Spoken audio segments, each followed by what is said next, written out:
Vice Principal Sir, teachers and my dear friends. Let's commence our today's assembly by honoring our nation song Vande Mataram.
Step beyond the textbooks to explore the very foundation of our nation.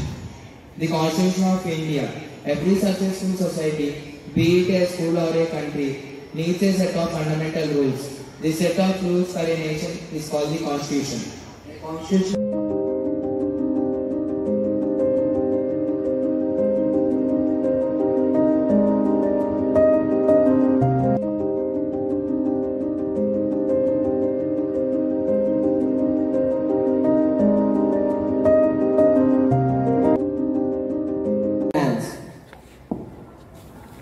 Constitution of India.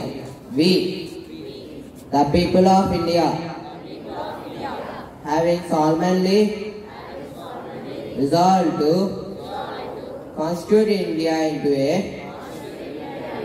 sovereign, socialist, secular, democratic republic, and to secure to all its citizens justice, social, economic and political liberty of thought, expression, belief, faith and worship, equality of status and of opportunity, and to promote among them all fraternity, assuring the dignity of the individual and the unity and the integrity of the nation.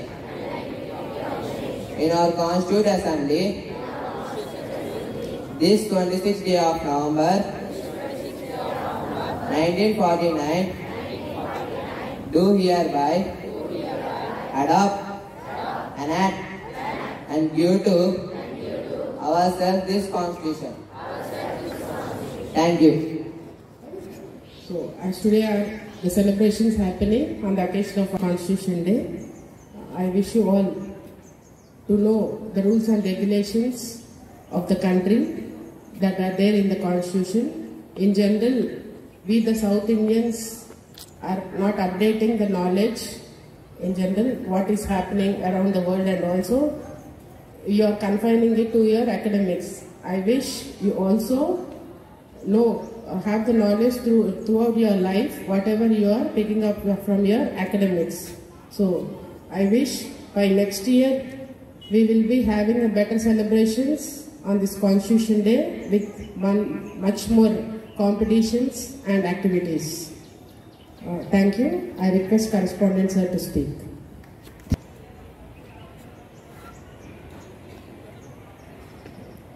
ముందుగా అందరికీ రాజ్యాంగ దినోత్సవ శుభాకాంక్షలు. నాకు తెలిసి మీరు ప్రతి సంవత్సరం రిపబ్లిక్ డే జరుపుకుంటారు. అంటే రాజ్యాంగం అమలులోకి వచ్చిన రోజుని మీరు జరుపుకుంటున్నారు. కానీ రాజ్యాంగం ఆమోదింపబడిన రోజు ఇది ఇవాళ 49 నవంబర్ 26న మన రాజ్యాంగం ఆమోదించబడింది రాజ్యాంగ సభ చేత. దాన్ని జనవరి 26న రిపబ్లిక్ డేగా మనం జరుపుకుంటున్నాం. ఇప్పుడు మరి మధ్యలో ఈ రాజ్యాంగ దినోత్సవాన్ని కూడా జరుపుకోవాల్సిన అవసరం ఏమొచ్చింది? సరే, అది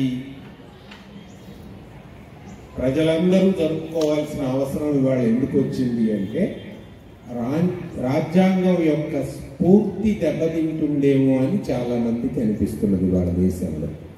ఇప్పుడు మీకు చెప్పారు,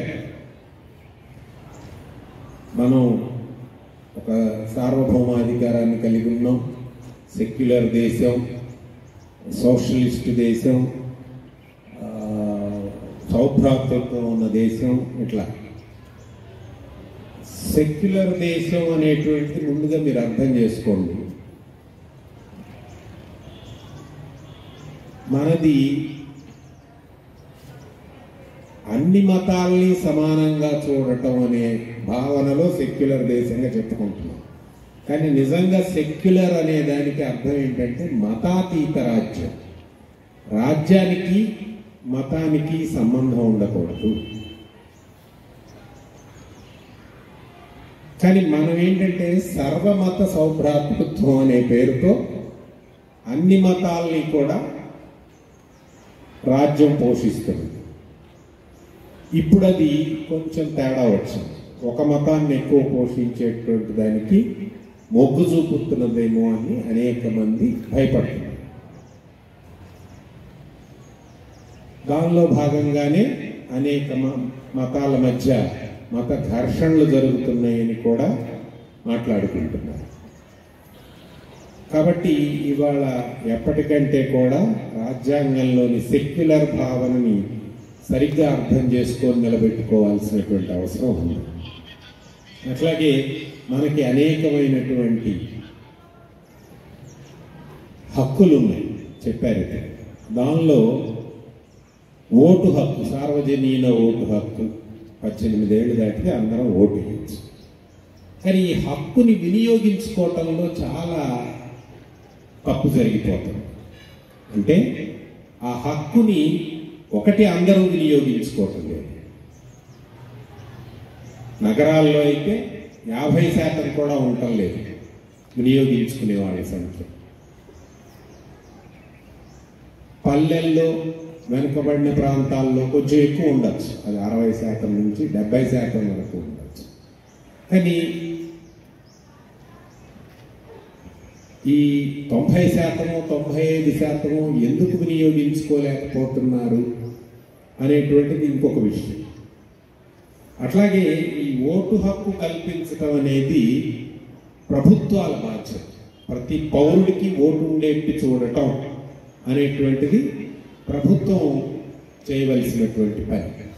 ఇప్పుడు దాన్ని నెమ్మదిగా పౌరుడి మీదకి నెట్టేస్తున్నారు. అంటే నీ ఓటు హక్కు ఉండేట్టు చూసుకోవటం నీ బాధ్యత. ఉండేట్టు చూడటం ప్రభుత్వం బాధ్యత కాదు, ఉండేట్టు చూడటం నువ్వు చేసుకోవాల్సిన బాధ్యతగా మారుతుంది. ఇది ఒక ప్రమాదకరమైనటువంటి ధోరణి. దానికి కూడా అనేక రకాలైనటువంటి ఆంక్షలు వస్తున్నాయి. నీ అస్తిత్వాన్ని నువ్వు నిరూపించుకోవాల్సినటువంటి అవసరం కూడా ఇవాళ ఓటు హక్కు దగ్గర వస్తుంది. ఇది ప్రజాస్వామ్యానికి ఎదురవుతున్నటువంటి పెద్ద సవాల్. అట్లాగే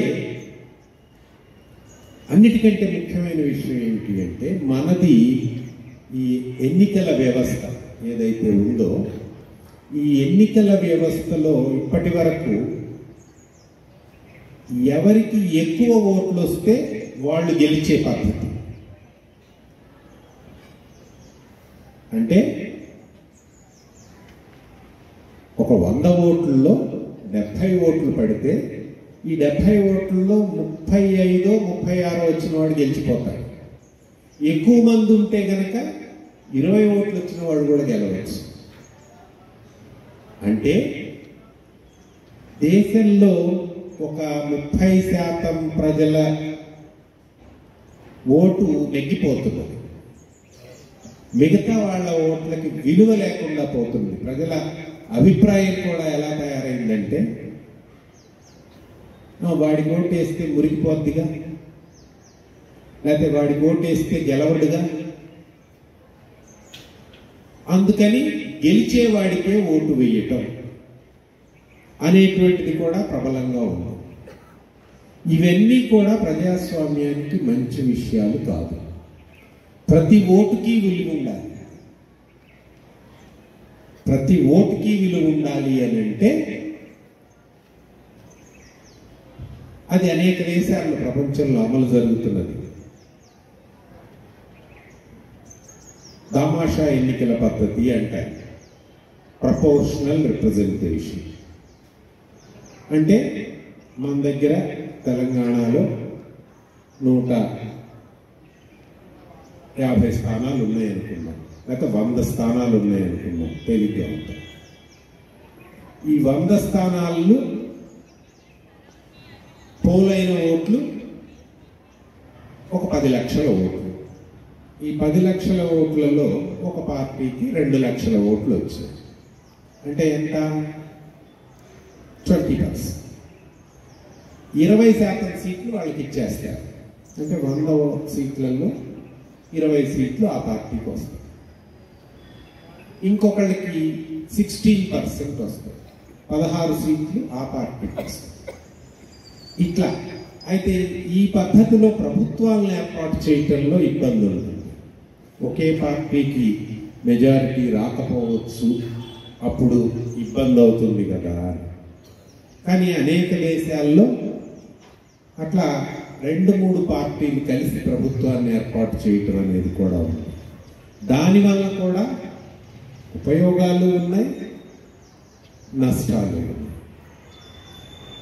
కానీ ప్రతి ఓటుకి విలువ లేకపోవటం అనేటువంటి దాని నుంచి మనం బయటపడి అన్ని ఓట్లకి విలువ కలిగించేటువంటి మెరుగైన పద్ధతి కోసం ఇవాళ ఈ ఎన్నికల వ్యవస్థని పునర్నిర్వచించుకోవటము లేదా పునర్నిర్మించుకోవటము చేయవలసినటువంటి అవసరం ఉన్నది.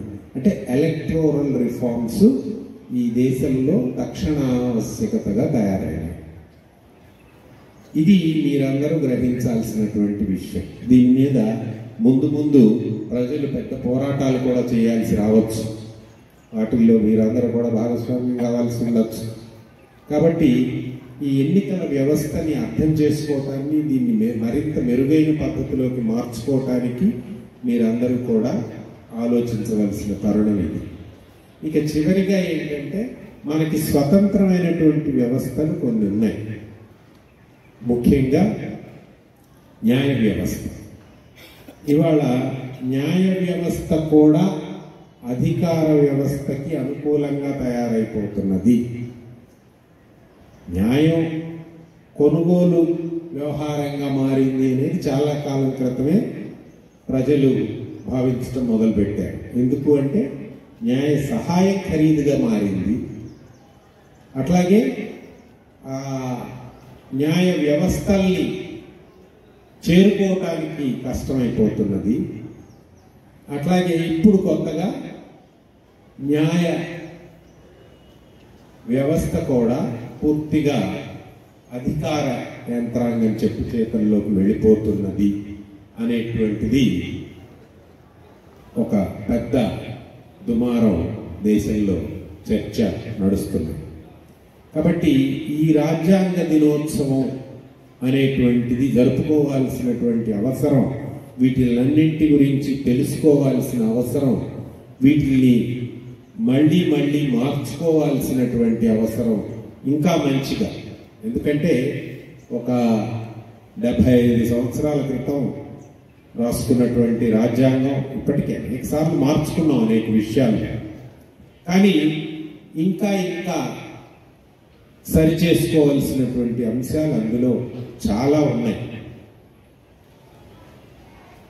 కాబట్టి మీరందరూ కూడా రాజ్యాంగాన్ని మరింత క్షుణ్ణంగా పరిశీలించి దానిలో ఇప్పుడు కొంతమంది ఏం చెప్తారంటే ఓటు వేయని వాళ్ళకి అసలు అన్ని కట్ చేయాలి, కరెంటు కట్ చేయాలి, రేషన్ కార్డులు కట్ చేయాలి, ఇంకోటి చేయాలి. మనం ఒక హక్కు ఇచ్చామంటే దాన్ని వినియోగించుకోకపోవటం అనేటువంటిది అతని బాధ్యత. వినియోగించుకోకపోతే శిక్షించటం అనేటువంటిది సరైన విషయం కాదు. కానీ వినియోగించుకున్నందుకు శిక్షించడం కూడా దేశంలో జరుగుతున్నది. అంటే ఫ్రీడమ్ ఆఫ్ స్పీచ్ ఉన్నది. ఫ్రీడమ్ ఆఫ్ స్పీచ్లో ఉన్నది కదా అని అడ్డగోలుగా చెత్త మాట్లాడితే చేయాల్సిన అవసరం లేదు. కానీ ఒక వాదనని, ఒక సైద్ధాంతికమైనటువంటి వాదనని ముందుకు తీసుకొస్తున్నటువంటి వాళ్ళని కూడా దేశ సమగ్రత పేరుతో శిక్షించేటువంటి పరిస్థితి పెద్ద ఎత్తున ఇవాళ దేశంలో ఉన్నది. అది ఎమర్జెన్సీలో జరిగి ఉండొచ్చు, తర్వాత కూడా అది అమలవుతూనే వస్తూ ఉన్నది.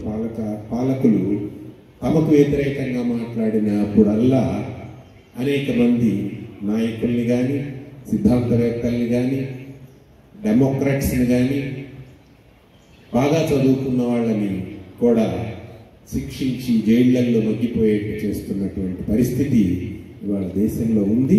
వీటిలన్నింటి నుంచి మీరు అనేకమైనటువంటి విషయాలు గ్రహించి మరింత దృఢమైన ప్రజాస్వామ్యాన్ని ఏర్పాటు చేసుకోవటానికి ఈ రాజ్యాంగ దినోత్సవం మీకు స్ఫూర్తినిస్తుందని తెలియజేస్తూ సెలవు తీసుకుంటాం.